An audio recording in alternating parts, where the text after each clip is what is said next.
Welcome back to another technical video. Today, I'll be going through your question, answering it, and hopefully finding that solution you're looking for. Guys, remember to stay just a little bit crazy, just like me, and hopefully you work through to that resolution. Now, let's continue on.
And that's it, guys. I hope this video helped get you that answer that you're looking for.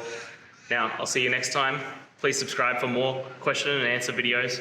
And if you have any more, please just shoot them through in the comments. Have a good one.